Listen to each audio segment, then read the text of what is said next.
প্রথম শ্রেণীর ছাত্রছাত্রীরা, আজকের এই ভিডিওতে আমি আলোচনা করব মাইকেল মধুসূদন দত্ত রচিত অভিষেক কবিতাটির প্রশ্নোত্তর।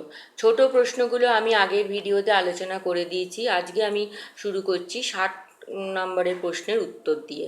কাপিলা লঙ্কা কাপিলা জলধি, এই পরিস্থিতির প্রেক্ষাপট আলোচনা করো। মাইকেল মধুসূদন দত্ত রচিত অভিষেক কাব্যাংশে বীরবাহুর মৃত্যু সংবাদ পেয়ে মেঘনাদ লঙ্কাপুরীকে রক্ষা করার স্বার্থে রঘুপতির বিরুদ্ধে যুদ্ধযাত্রার জন্য প্রস্তুত হলেন। বায়ুমার্গে তার রথ সোনার পাখা বিস্তার করে মৈনাক পর্বতের মতো আকাশ উজ্জ্বল করে প্রবল গর্জন করে চলতে লাগলো। গরুর যেমন মেঘের মধ্য দিয়ে গর্জন করতেন, মেঘনাদের ধনুষ্টঙ্কার যেন ঠিক তেমনই প্রবল ছিল। প্রবল ক্রোধে টান দেওয়া মেঘনাদের ধনুকের টঙ্কারের জোরালো আওয়াজে উত্তাল হলো সমুদ্র ও সমস্ত লঙ্কাপুরী কাঁপতে লাগলো। সাজিলা রথীন্দ্রসব বীর আবরণে, এই সেজে ওঠার বর্ণনা দাও। মধুসূদন দত্ত তার অভিষেক কাব্যাংশে বলেছেন, মেঘনাদ রামচন্দ্রের বিরুদ্ধে যুদ্ধের জন্য রথীন্দ্রসব বীর আবরণে, অর্থাৎ শ্রেষ্ঠ যোদ্ধার বা রথীর মধ্যে বৃষের মতো বলশালী যে রথী, তার রণসাজে সজ্জিত হলেন। উমার পুত্র কার্তিকেয় দেব কুলে ত্রাসে তারকাসুরকে বধ করার জন্য যে সাজে সজ্জিত হয়েছিলেন, কিংবা বিরাট রাজার গোধন উদ্ধারের সময় বৃহন্নলারূপী কিরীটির যে সাজসজ্জা ছিল, মেঘনাদের রণসাজও তেমনই ছিল। তার মেঘবর্ণ রথ, প্রবল ঘূর্ণায়মান চক্র হতে বিদ্যুতের তীব্র আলোর বিচ্ছুরণ, ধ্বজ ইন্দ্রধনুর মতো। ক্ষিপ্র গতিতে ইন্দ্রজিৎ ঘোড়ায় টানা রথে আরোহণ করলেন ও প্রচণ্ড ক্রোধে ধনুকের টঙ্কার ছাড়লেন। হাই বিধি বাম বমপতি, রাবণের এই উক্তির কারণ বিশ্লেষণ করো। মধুসূদন দত্ত রচিত অভিষেক কাব্যাংশে মেঘনাদ যুদ্ধযাত্রার আগে রাবণের অনুমতি নিতে এলে প্রিয় পুত্রকে যুদ্ধে পাঠাতে রাবণের মন সায় দিচ্ছিল না। এর আগে দুবার মেঘনাদ রামচন্দ্রকে নিহত করেছিলেন, কিন্তু তা সত্ত্বেও তিনি পুনরায় বেঁচে ওঠার রাবণ হতাশ হয়ে পড়েছিলেন যে শিলা যেমন কখনোই জলে ভাসতে পারে না, তেমনি মৃত ব্যক্তিও পুনরায় জীবিত হতে পারে না। অদৃষ্টের এই পরিহাসকে মেনে নিয়েও সেই দুর্বোধ্য দুর্নিবার শক্তির সামনে রাবণ বিমর্ষ হয়ে বলেন যে, হায় বিধি বাম মমপ্রতি। তবে এ বারতা, এ অদ্ভুত বারতা জননী, কোথায় পাইলে তুমি, শীঘ্র কহ দাসে। কোন বারতার কথা বলা হয়েছে? মাইকেল মধুসূদন দত্ত তার অভিষেক কাব্যাংশে বলেছেন যে, ইন্দ্রজিৎ যখন ভোগবিলাসে মত্ত ছিলেন, তখন প্রভাসা রাক্ষসীর ছদ্মবেশ ধারণ করে লঙ্কার কুললক্ষ্মী ইন্দ্রজিৎকে বীরবাহুর মৃত্যু সংবাদ দেন। পুত্রশোকে কাতর রাবণ যুদ্ধযাত্রার প্রস্তুতি নিচ্ছেন। মেঘনাদ এই খবর শুনে বিস্মিত হয়ে যান, কারণ এর আগে দুবার তিনি রামচন্দ্রকে রাতের অন্ধকারে যুদ্ধ করে বধ করেছেন। তারপরেও রামচন্দ্রের জীবিত থাকার বার্তা শুনে মেঘনাদের তা অদ্ভুত বলে মনে হয়েছে এবং তার ধাত্রী জননীকে প্রশ্ন করেছেন যে কোথা থেকে তিনি এই সংবাদ পেলেন। ঘুচাবো অপবাদ বোধির উপকূলে, কোন অপবাদের কথা বলা হয়েছে? মাইকেল মধুসূদন দত্ত রচিত অভিষেক কাব্যাংশে ইন্দ্রজিৎ যখন প্রমোদ কাননে ভোগবিলাসিতায় মত্ত ছিলেন, তখন প্রভাসা রাক্ষসী ছদ্মবেশ ধারণ করে লঙ্কার কুললক্ষ্মী জানান যে বীরবাহুর মৃত্যুতে শোকাহত রাবণ যুদ্ধযাত্রার প্রস্তুতি নিচ্ছেন। এই খবর শুনে মেঘনাদ নিজেকে প্রবল ধিক্কার দিয়ে বলেন যে ঘোর সংকটে দশাননের আত্মজ হয়ে তিনি ভোগবিলাসে মত্ত আছেন ও তার জীবিতাবস্থায় তার পিতাকে যুদ্ধে যেতে হচ্ছে।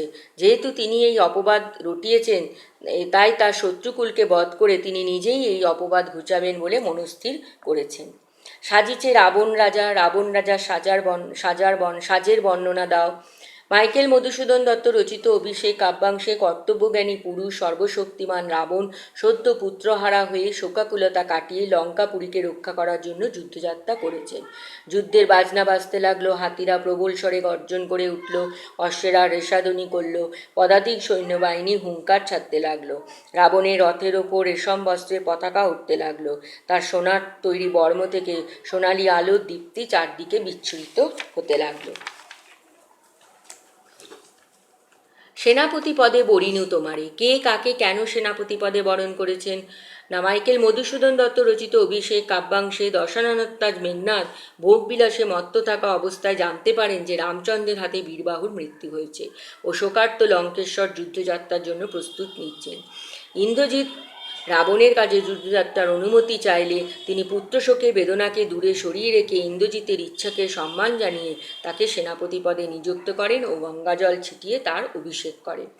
হায় রে যেমতি হেমলতা আলিঙ্গয়ে তরু কুলেশ্বরে, উপমাটির সার্থকতা দেখাও। মধুসূদন দত্ত রচিত অভিষেক কাব্যাংশে মেঘনাদ যখন রামচন্দ্রের বিরুদ্ধে যুদ্ধযাত্রার জন্য প্রস্তুত হচ্ছেন, সেই সময় বিচ্ছেদ বেদনায় কাতর ইন্দ্রজিতের পত্নী প্রমীলা ক্রন্দনরত অবস্থায় তার হাত ধরে তাকে আলিঙ্গন করেন। এই চিত্র অঙ্কন করতে গিয়ে কবি একটি উপমাকে তুলে ধরেছেন। স্বর্ণলতা যেভাবে বিরাট বনস্পতিকে আলিঙ্গন করে, তেমনিভাবে প্রমীলা অর্থাৎ প্রমীলা স্বর্ণলতার মতো মেঘনাদকেও আর কি আলিঙ্গন করেছেন। সাজিল সুর শমীবৃক্ষ মূলে, কে কেন শমীবৃক্ষ মূলে সেজেছিল? মাইকেল মধুসূদন দত্ত রচিত অভিষেক কাব্যাংশে বীরবাহুর মৃত্যুর খবর পেয়ে মেঘনাদ রামচন্দ্রের বিরুদ্ধে যুদ্ধ করার জন্য প্রস্তুত হচ্ছিলেন। মেঘনাদের এই সাজসজ্জার বর্ণনা দিতে গিয়ে কবি বলেছেন যে বিরাট রাজার গোধন উদ্ধারের সময় বিরাট পুত্র উত্তরের সারথি হয়ে অর্জুন যে রণসাজে সজ্জিত হয়েছিলেন, তার সাজও অর্জুনের মতন ছিল, মানে মেঘনাদের সাজ। শমী বৃক্ষমূলে সজ্জিত বীর অর্জুনের মতোই মেঘনাদও রঘুপতির বিরুদ্ধে যুদ্ধ যাওয়ার জন্য সেজে উঠেছিলেন। যাও তুমি তরা করি রক্ষ রক্ষ কুলে, মান এ কাল সমরে, কে কাকেই অনুরোধ করেছেন? অনুরোধ করার হেতু কি? না, মাইকেল মধুসূদন দত্ত রচিত অভিষেক কাব্যাংশে প্রমোদ কাননে ভোগবিলাসিতায় মত্ত মেঘনাদ প্রবাসা রাক্ষসী ছদ্মবেশ ধারণকারিণী লঙ্কার কুললক্ষ্মীর কাছ থেকে জানতে পারেন যে রামচন্দ্রের হাতে বীরবাহু নিহত হয়েছেন। লঙ্কার কুললক্ষ্মী তাকে এও বলেন যে মায়ার ছলনায় রামচন্দ্র মেঘনাদের হাতে নিহত হয়েও পুনর্জীবন লাভ করেছেন। বীরশূন্য লঙ্কার এই ঘোর সংকটে মেঘনাদ যেন তাড়াতাড়ি লঙ্কার উদ্দেশ্যে যাত্রা করেন রাক্ষসকুলের মান রক্ষা করার স্বার্থে, কারণ তিনিই রাক্ষসকুলের শ্রেষ্ঠ রত্ন, শ্রেষ্ঠ ভরসা। এ কাল সমরে নাহি চায় প্রাণ, মম পাঠাইতে তোমা বারংবার, বক্তার পিতৃসত্তার পরিচয় দাও। মাইকেল মধুসূদন দত্ত রচিত অভিষেক কাব্যাংশে মেঘনাদ ভোগবিলাসে মত্ত থাকা অবস্থায় জানতে পারেন রামচন্দ্রের হাতে বীরবাহু মারা গেছেন এবং শোকার্ত রাবণ স্বয়ং যুদ্ধযাত্রার প্রস্তুতি নিচ্ছেন। মেঘনাদ পিতার কাছে এসে যুদ্ধে যাওয়ার অনুমতি চাইলে রাবণের মন সায় দেয় না, কারণ ইতিমধ্যেই তিনি তার পুত্রকে হারিয়েছেন।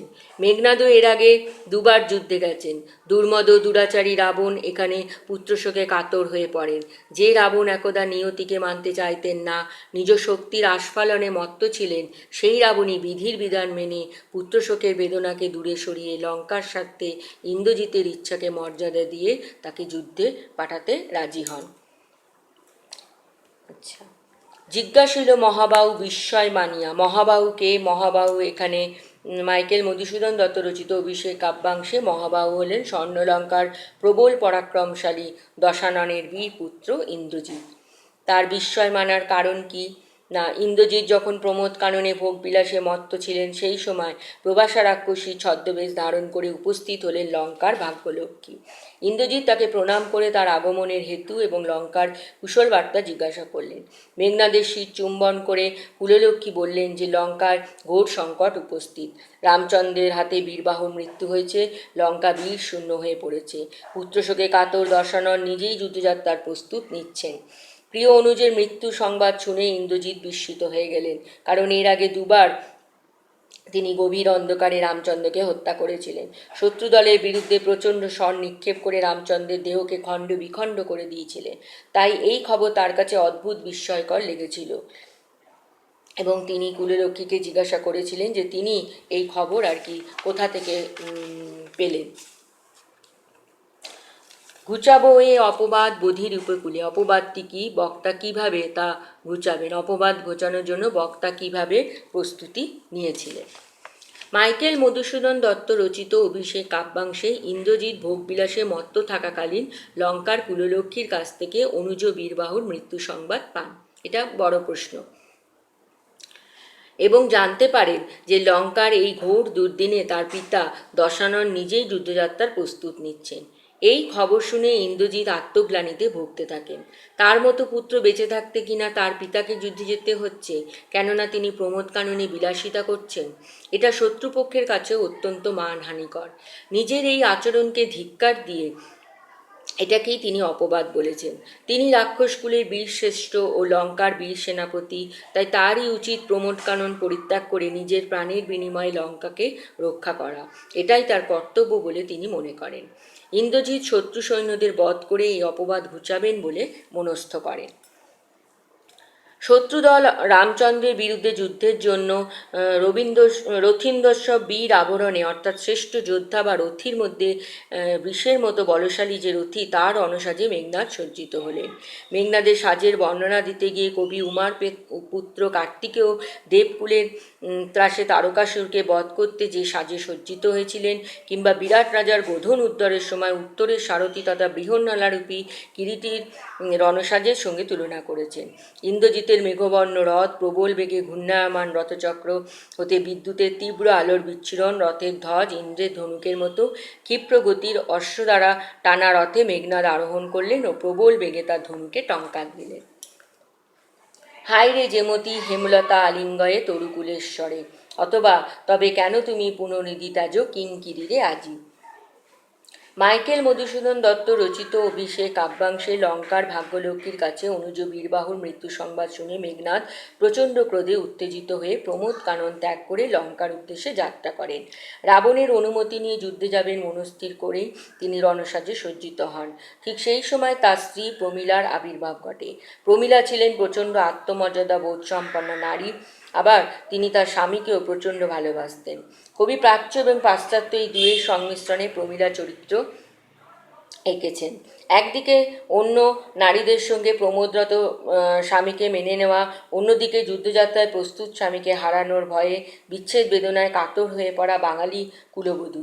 তিনি ছুটে যান, তার স্বামীকে আলিঙ্গন করেন, তাকে যুদ্ধে যেতে বারণ করেন, তাকে ফেলে চলে গেলে তিনি অসহায় হয়ে পড়বেন একথাও বলেন। এই প্রসঙ্গেই কবি উপমা তুলে ধরেছেন যে অরণ্যে হাতি যখন পথ চলে তখন তার পায়ে লতা জড়িয়ে পড়লেও হাতি তার দিকে ভ্রুক্ষেপ না করে লতাপাতা নিয়েই চলতে থাকে। মেঘনাদ, যিনি অপরিসীম গুণের ভাণ্ডার, তারও উচিত গজরাজের মতনই লতা অর্থাৎ প্রমীলাকে সঙ্গে নিয়ে চলা।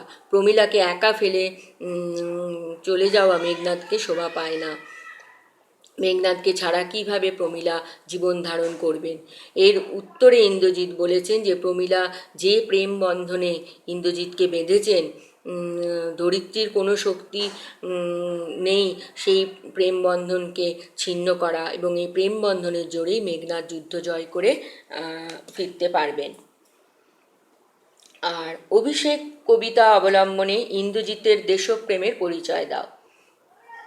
মাইকেল মধুসূদন দত্ত রচিত অভিষেক কাব্যাংশে ইন্দ্রজিতের চরিত্র বর্ণিত হয়েছে দেশপ্রেমিক, যাত্রাভিমানী, প্রকৃত বীর রূপে।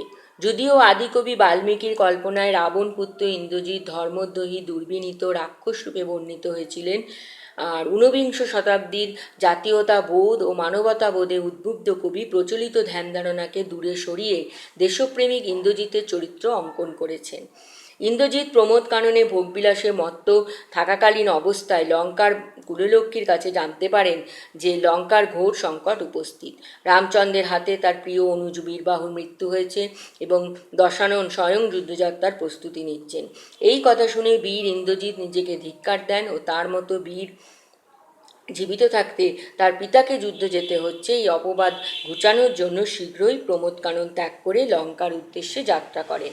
স্বদেশ ও স্বজাতির প্রতি একনিষ্ঠ ইন্দ্রজিৎ তার পিতা রাবণকে বলেন, থাকিতে দাস যদি যাও রণে, তুমি এ কলঙ্ক পিতা ঘুচিবে জগতে। বীরত্ব ও আত্মবিশ্বাসে দৃঢ় প্রতিজ্ঞ ইন্দ্রজিৎ প্রতিজ্ঞা করেন যে সমূলে নির্মূল করিব পামরে আজি। লঙ্কার ঘোর সংকটে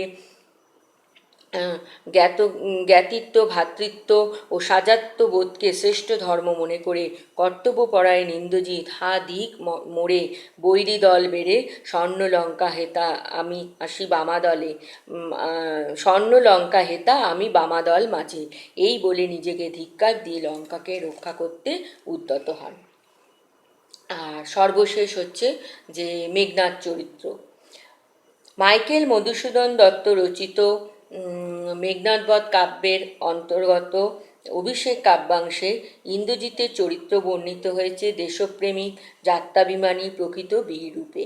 যদিও আদিকবি বাল্মীকির কল্পনায় রাবণ পুত্র ইন্দ্রজিৎ ধর্মদ্বয়ী দুর্বিনীত রাক্ষস রূপে বর্ণিত হয়েছিলেন, ঊনবিংশ শতাব্দী জাতীয়তাবাদী ও মানবতাবাদী উদ্বুদ্ধ কবি প্রচলিত ধ্যান ধারণাকে দূরে সরিয়ে দেশপ্রেমিক ইন্দ্রজিতের চরিত্র অঙ্কন করেছেন।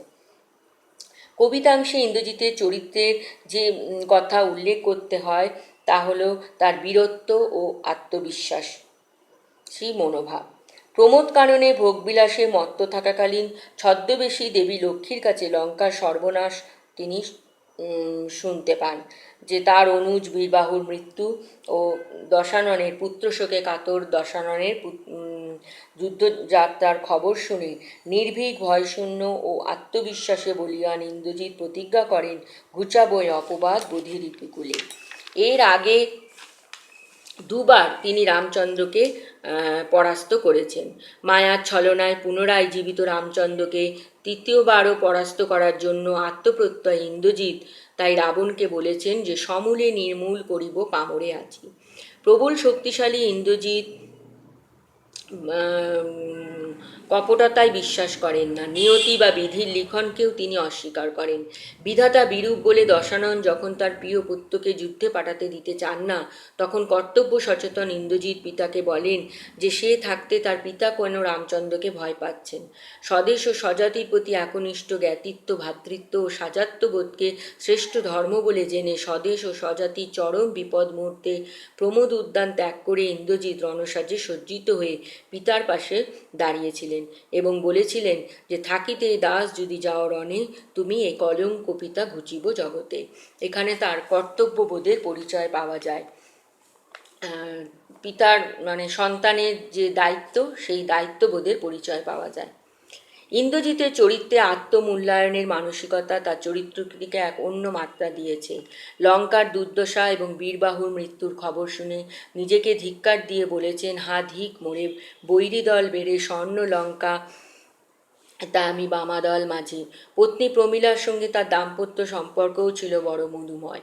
রণসাজে সজ্জিত ইন্দ্রজিৎ যখন প্রমীলাকে রেখে একাকী যুদ্ধযাত্রায় যাচ্ছেন, তখন প্রমীলা তাকে ছাড়তে না চাইলে তিনি বলেছিলেন প্রমীলার ভালোবাসার দৃঢ় বন্ধন খোলার ক্ষমতা কারণ নেই। শত্রু নাশ করে দ্রুত তার কাছে ফিরে আসার প্রতিশ্রুতিও তিনি দিয়েছিলেন।